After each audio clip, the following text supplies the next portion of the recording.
Welcome back. Governor John A. Burns played a leading role in defining modern-day Hawaii, and now his life is greatly detailed in a brand new book by his grandson. And joining us today, Brandon Burns. Thank you so much for joining us. Yeah.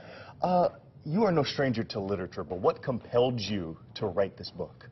Well, in 2005, I was asked to give a speech at a John A. Burns Grassroots Democracy Luncheon. And I shared about what my grandfather meant to me and about the values and beliefs he stood for.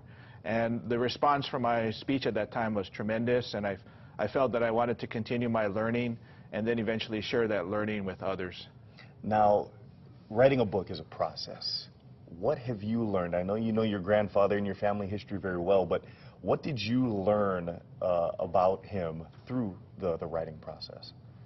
Well, I learned he was a major historical figure, obviously, in Hawaii, and the first time I realized that was when I was about 3 years old. I was at the 1970 gubernatorial inauguration, and I was sitting on my father's lap, and I remember the wonderful memory of hearing everybody singing Hawaii Aloha. And at that time, it dawned on me that he was a major historical figure in Hawaii. One thing I did learn about him as I did the research for this project is that he called my father the name Seishiro. My father is retired Chief Judge James Burns, but what I didn't realize is that my grandfather never actually called him James or Jim. He called him Seishiro. And the story behind that is in the 1930s, when my grandmother was pregnant with my father, she had already contracted polio, and because of the medical technology at the time was not very good, the doctors recommended that my grandparents abort the pregnancy.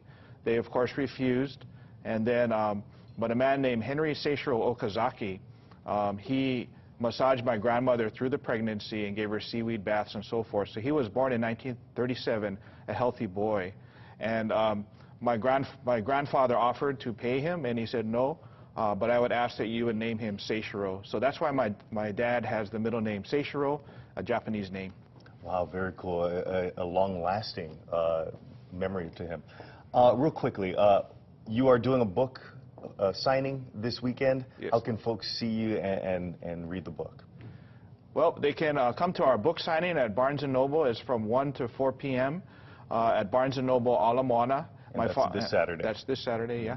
And also, the book is available on Amazon.com if they want to check it out there as well. All right, very cool. Hey, thank you again, Brandon Burns. Thanks a lot for joining us this morning.